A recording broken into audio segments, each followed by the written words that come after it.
PM Shri പദ്ധതിയെ ചൊല്ലി ഇടതുമുന്നണിയിൽ വീണ്ടും പോര്.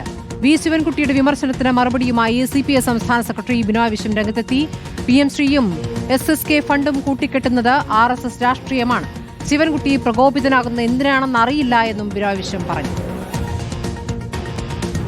PM ശ്രീയെ സംബന്ധിച്ച് ശിവൻകുട്ടിയെ എന്തെങ്കിലും പഠിപ്പിക്കാൻ ഞാൻ ആളല്ല. PM ശ്രീയും സമഗ്ര ശിക്ഷാ കേരളയും രണ്ടും ഒന്നല്ല. രണ്ടും തമ്മിൽ കൂട്ടിക്കെട്ടുന്നത് BJP രാഷ്ട്രീയമാണ്, അതല്ല നമ്മുടെ രാഷ്ട്രീയം. LDF രാഷ്ട്രീയം അതല്ല. റൈറ്റ് ടു എഡ്യൂക്കേഷൻ ആക്ടിൻ്റെ വെളിച്ചത്തിൽ SSK ഫണ്ട് കിട്ടാൻ നമുക്ക് അവകാശമുണ്ട് എന്നതാണ് CPIയുടെ നിലപാട്. SSK ഫണ്ട് 1157 കോടി രൂപ ഇനി കിട്ടിയില്ല എങ്കിൽ അതിന്റെ ഉത്തരവാദിത്തം തനിക്കല്ല എന്നും ഏറ്റെടുക്കേണ്ടവർ ഏറ്റെടുത്തോളണമെന്നുമായിരുന്നു മന്ത്രി ശിവൻകുട്ടിയുടെ പരാമർശം. പദ്ധതി മരവിപ്പിച്ചത് ആരുടെയും വിജയവും പരാജയവുമല്ല എന്നും ശിവൻകുട്ടി പറഞ്ഞു.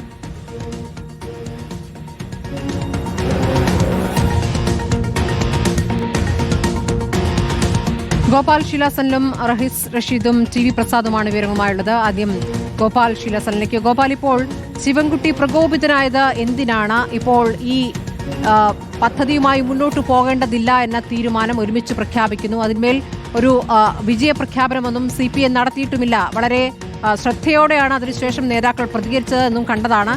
അപ്പോൾ ഇത് ആരുടെയും വിജയമല്ല എന്ന രൂപത്തിൽ പറയുകയും SSK ഫണ്ട് കിട്ടാത്തതിന്റെ ഉത്തരവാദിത്തം അവരോട് ചോദിക്കണമെന്ന രൂപത്തിൽ പറയുകയും ചെയ്യുന്നത് എന്തുകൊണ്ടാണ്?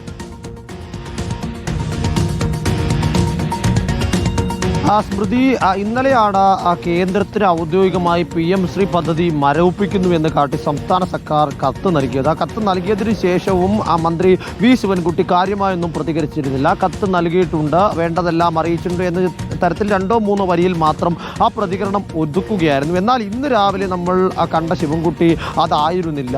അദ്ദേഹത്തിന്റെ ശരീരഭാഷയിലും സംസാരത്തിലും എല്ലാം തന്നെ തികഞ്ഞ അതൃപ്തിയും രോഷവും എല്ലാം തന്നെ ഉണ്ടായിരുന്നു. ഇന്നലെ വൈകുന്നേരം CPI സംസ്ഥാന സെക്രട്ടറി ബിനോയ് വിശ്വം ഈ PM ശ്രീ പദ്ധതി LDFന്റെ മരവിപ്പിച്ചത് LDFന്റെ രാഷ്ട്രീയ വിജയം ആണ് എന്ന തരത്തിലേക്ക് ഒരു പരാമർശം നടത്തിയിരുന്നു. ആ പരാമർശമാണ് ഇത്തരത്തിൽ വി ശിവൻകുട്ടിയെ ചൊടിപ്പിച്ചത്. ഇത് ആരുടെയും വിജയമോ പരാജയമോ അല്ല എന്നും ഇത് ഇടതുപക്ഷത്തിന്റെ രാഷ്ട്രീയ നയത്തിന്റെ ഭാഗമായി എടുത്ത തീരുമാനമാണ് എന്നും അദ്ദേഹം പറയുകയുണ്ടായി. കൂടാതെ തന്നെ 1500 കോടി രൂപയോളം ആ സമഗ്ര ശിക്ഷാ കേരള ഫണ്ടിന്റെ ഭാഗമായി സംസ്ഥാനത്തിന് ലഭിക്കാൻ ബാക്കിയുണ്ട്. ആ ഫണ്ട് ഈ കത്ത് കൊടുത്ത പശ്ചാത്തലത്തിൽ ഇനി കിട്ടുമോ ഇല്ലയോ എന്ന കാര്യത്തിൽ ആശങ്കയുണ്ട്. അങ്ങനെ ആ ഫണ്ട് കിട്ടാതിരുന്നാൽ അതിന്റെ ഉത്തരവാദിത്വം വിദ്യാഭ്യാസ മന്ത്രിയുടെ തലയിലേക്ക് ആരും കെട്ടിവെക്കേണ്ടതില്ല. അതിന്റെ ഉത്തരവാദിത്വം ആരാണെന്ന് വെച്ചാൽ ഏറ്റെടുത്തോളണമെന്നും അദ്ദേഹം പറയുന്നുണ്ട്. കൂടാതെ തന്നെ ഇതിൽ ശിവൻകുട്ടിയെ ചൊടിപ്പിച്ചത് തങ്ങൾ നിലപാടെടുത്തത് കൊണ്ട് മാത്രമാണ് ഈ പദ്ധതി മരവിപ്പിക്കപ്പെട്ടത് എന്നും തങ്ങൾ മാത്രമാണ് RSSനെതിരായ പ്രതിരോധം തീർക്കുന്നത് എന്ന തരത്തിലേക്ക് CPI വരുത്തി തീർക്കാൻ ശ്രമിക്കുന്നു എന്ന തരത്തിലേക്കുള്ള അദ്ദേഹത്തിന്റെ വിലയിരുത്തലാണ്. അദ്ദേഹം അത് എടുത്തു പറയുകയും പ്രതികരണങ്ങൾ നമ്മൾ ആരും കണ്ടിട്ടില്ലല്ലോ. അങ്ങനെയൊരു നിലപാട് CPI എവിടെയെങ്കിലും പറഞ്ഞിട്ടുണ്ടോ എന്ന് അറിയില്ല. ഏതായാലും വലിയ രീതിയിലേക്ക് വീണ്ടും പ്രശ്നങ്ങൾ ഉടലെടുക്കുകയാണ്. ആ പ്രതികരണങ്ങളൊന്ന് കണ്ട ശേഷം TV പ്രസാദിലേക്കും റഹീസിലേക്കും വരാം. PM ശ്രീ പദ്ധതിയിൽ നിന്ന് പിന്മാറുന്നതായി അറിയിച്ച് കേന്ദ്ര സർക്കാരിന് സംസ്ഥാന സർക്കാർ കത്തയച്ചത് LDF രാഷ്ട്രീയത്തിൻ്റെ വിജയമാണെന്ന് CPI സംസ്ഥാന സെക്രട്ടറി ബിനോയ് വിശ്വത്തിൻ്റെ പ്രസ്താവന കണ്ടു. ഇത് ആരുടെയും വിജയത്തിൻ്റെയും പരാജയത്തിൻ്റെയും പ്രശ്നമൊന്നുമല്ല. ആരെങ്കിലും ഇടപെട്ടതിൻ്റെ അടിസ്ഥാനത്തിൽ ഇത് ഏതെങ്കിലും ഒരു കൂട്ടരുടെ വിജയമാണ്, വേറെ ഒരു കൂട്ടരുടെ പരാജയമാണെന്ന് ഞാൻ വിശ്വസിക്കുന്നില്ല. ഒരു നയം ഇടതുപക്ഷ ജനാധിപത്യ മുന്നണിക്കൊണ്ട് ആ നയം കൂടിയാലോചനയിലൂടെ പരിഹാരം കാണണമെന്നുള്ളതിലേ തീരുമാനിച്ചു. ഇന്ത്യൻ രാഷ്ട്രീയത്തിലെ ഇടതുപക്ഷ മൂല്യങ്ങൾ എല്ലാ കമ്മ്യൂണിസ്റ്റ് പാർട്ടികളും മുറുകെ പിടിക്കുന്ന മൂല്യങ്ങൾ തന്നെയാണ്. അതിലൊന്നും ആരെപ്പോഴും പുറകോട്ട് പോയിട്ടുണ്ടെന്ന് സംബന്ധിച്ചിടത്തോളം ഒന്നും ഒരു പോസ്റ്റ്മോർട്ടം നടത്താൻ വേണ്ടിയൊന്നും ഞാനിപ്പോൾ പോകുന്നില്ല. SSKയുടെ ഫണ്ട് കിട്ടുമോ എന്ന് സംബന്ധിച്ചിടത്തോളം എനിക്ക് സംശയം ഉണ്ട്. SSKയുടെ 1500 കോടി രൂപ കിട്ടിയില്ലെങ്കിൽ അതിൻ്റെ ഉത്തരവാദിത്വം വിദ്യാഭ്യാസ മന്ത്രി എന്നുള്ള നിലയിൽ എനിക്കില്ല. അത് ഏറ്റെടുക്കേണ്ടവർ ഏറ്റെടുത്തോളാം.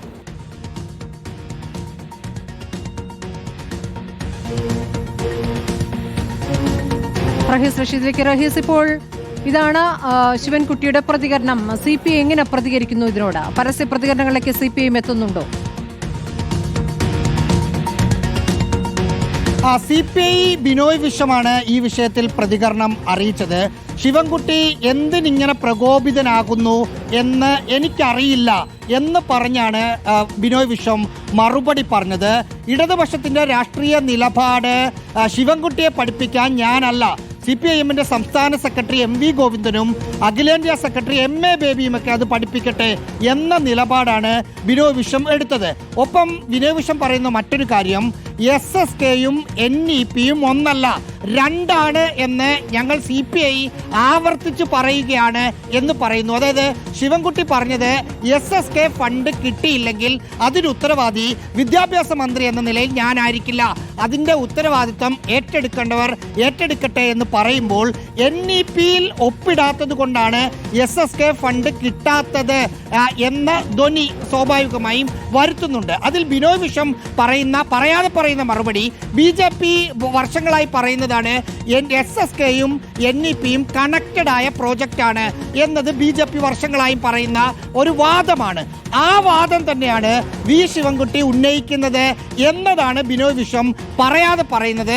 അതുകൊണ്ടാണ് ബിനോയ് വിശ്വം പറഞ്ഞത് SSK ഫണ്ട് വേറെയാണ്, ന്യൂ നാഷണൽ എഡ്യൂക്കേഷൻ പോളിസി എന്ന NEP വേറെയാണ് എന്ന് പറയുമ്പോൾ ശിവൻകുട്ടിയെ പ്രകോപിപ്പിക്കാൻ, ശിവൻകുട്ടിയാണെങ്കിലും പ്രകോപിപ്പിക്കാൻ ഞങ്ങളില്ല, അല്ലെങ്കിൽ അവരുടെ പ്രകോപനത്തിൽ CPI വീഴില്ല എന്ന് പറയുമ്പോഴും ശിവൻകുട്ടി കുറച്ചുകൂടി നേരിട്ടാണ് ബിനോയ് വിശ്വത്തെ ആക്രമിച്ചെങ്കിൽ ഇൻഡയറക്റ്റ് ആയിട്ട് ശിവൻകുട്ടി പറഞ്ഞതിന് കൃത്യമായ രീതിയിൽ തന്നെ CPIയുടെ മറുപടി ബിനോയ് വിശ്വം പറഞ്ഞിട്ടുണ്ട്. ശരി, TV പ്രസാദ്, ഇപ്പോൾ തദ്ദേശ തിരഞ്ഞെടുപ്പ് അടുത്തിരിക്കുമ്പോഴാണ് LDFിലെ പ്രധാനപ്പെട്ട രണ്ട് പാർട്ടികൾ തമ്മിലുള്ള ഈ ഏറ്റുമുട്ടൽ അത് ശുഭകരമായി പര്യവസാനിച്ചു എന്ന് കരുതിയിരുന്നത് വീണ്ടും പൊട്ടിപ്പുറപ്പെടുകയാണ്.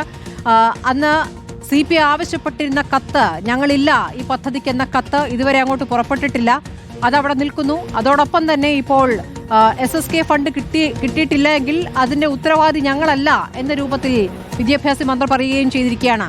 ദേശീയ വിദ്യാഭ്യാസ നയം കുഴപ്പമില്ല എന്ന രൂപത്തിൽ വരെ ഒരു ഘട്ടത്തിൽ മന്ത്രി ശിവൻകുട്ടി പറയുന്നതിലേക്ക് കാര്യങ്ങൾ എത്തിയിരുന്നു. അപ്പോൾ PM ശ്രീ ഒപ്പിടുന്നതുമായി ബന്ധപ്പെട്ട്, അത് PM ശ്രീയുമായി ബന്ധപ്പെട്ട്, SSK ഫണ്ടുമായി ബന്ധപ്പെട്ട് വീണ്ടും രണ്ട് പാർട്ടികൾക്കിടയിലും സംഘർഷം രൂപപ്പെടുകയാണോ? പുറത്തേക്ക് കാണുന്നതിലപ്പുറമുണ്ടോ അകത്ത്? ഉറപ്പായും വലിയ സംഘർഷത്തിലേക്ക് CPI CPM ഈ വിഷയത്തിൽ മാറുന്നു എന്നുള്ളതാണ്. പക്ഷേ CPIM-ന്റെ മുതിർന്ന നേതാക്കൾ ആരും ഈ വിഷയത്തിൽ കൈകൊടുക്കാൻ സാധ്യതയില്ല എന്നുള്ളത് തന്നെയാണ്. പക്ഷേ അത് ശിവൻകുട്ടി തന്നെ പറഞ്ഞു തീർക്കുക എന്ന ഒരു നിലപാടിന്റെ ഭാഗമായിട്ട് കൂടിയായിരിക്കണം ഇന്ന് ശിവൻകുട്ടി ഇങ്ങനെ അതിരൂക്ഷമായി തന്നെയാണ് CPIയെ വിമർശിക്കുകയും ചെയ്യുന്നത്. SSKയുടെ കിട്ടാനുള്ള 1500 കോടിയിലേറെ രൂപ കിട്ടിയില്ലെങ്കിൽ വിദ്യാഭ്യാസ മന്ത്രിയുടെ നെഞ്ചത്തേക്ക് വരണ്ട എന്ന് പറഞ്ഞതിന്റെ ഉദ്ദേശം അത് CPIയെ ലക്ഷ്യം വെച്ചുകൊണ്ടുള്ളതാണ്. ആ CPM ആണെങ്കിൽ അവരുടെ നയം മാറ്റിവെച്ചുകൊണ്ടാണ് PM ശ്രീ എന്ന പദ്ധതിയിൽ ഒപ്പിടുന്നത്. കേന്ദ്രം കാവ്യവൽക്കരണമാണ് നടപ്പിലാക്കുന്നത് എന്ന് പറയുമ്പോഴും അങ്ങനെ ഒരു നിലപാടിന്റെ ഭാഗമായത് എന്നുള്ളതാണ് പ്രധാനപ്പെട്ട പ്രശ്നം. ഇപ്പോൾ CPIM-നെയും പ്രത്യേകിച്ച് വി ശിവൻകുട്ടിയെയും പ്രകോപിപ്പിക്കുന്ന ഒരു കാര്യമെന്ന് പറയുന്നത് കേന്ദ്രത്തിലെ വർഗീയവൽക്കരണത്തിന് എതിരായി ചെറുത്തുനിൽപ്പ് നടത്തുന്ന പാർട്ടി അത് CPI ആണ്.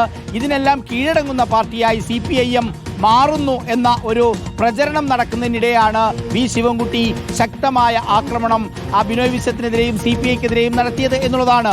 CPI ആണെങ്കിൽ ഒട്ടും പിറകോട്ടുമില്ല, തിരിച്ചടിക്കുന്നു. അതായത് SSKയും ദേശീയ വിദ്യാഭ്യാസ നയവും രണ്ടും രണ്ടാണ്. അതുകൊണ്ട് തന്നെ RSSന്റെ രാഷ്ട്രീയമാണ് PM ശ്രീ. ആ PM ശ്രീയുമായി ഒപ്പിടുന്നതിലൂടെ പറയാതെ പറയുകയാണ് CPIM-ഉം സർക്കാരും ചെയ്തിരിക്കുന്നത് RSSനോട് ചേർന്ന് നിൽക്കുക എന്നതാണ്. നേരത്തെ നമുക്കറിയാവുന്നതുപോലെ ഒരു കാര്യവും CPIയോട് പറയാതെ ഒപ്പിട്ടതിനെയാണ് CPI എതിർത്തത്. പിന്നീട് CPIയുടെ തീരുമാനം നടപ്പിലാക്കേണ്ടി വന്നു സംസ്ഥാന സർക്കാരിന്. അതിലുള്ള അമർഷമുണ്ട്. ഒപ്പം വിദ്യാഭ്യാസ വകുപ്പിന് വലിയ ഫണ്ടിലുണ്ടാകുന്ന ചോർച്ച അത് വലിയ പ്രശ്നമായി മാറുകയും ചെയ്യുന്നുണ്ട്. ശരി, ഗോപാൽ ശീലാസനിലും റഹീസ് റഷീദും TV പ്രസാദുമാണ് വിശദമായ വിവരങ്ങൾ നൽകിയിരിക്കുന്നത്.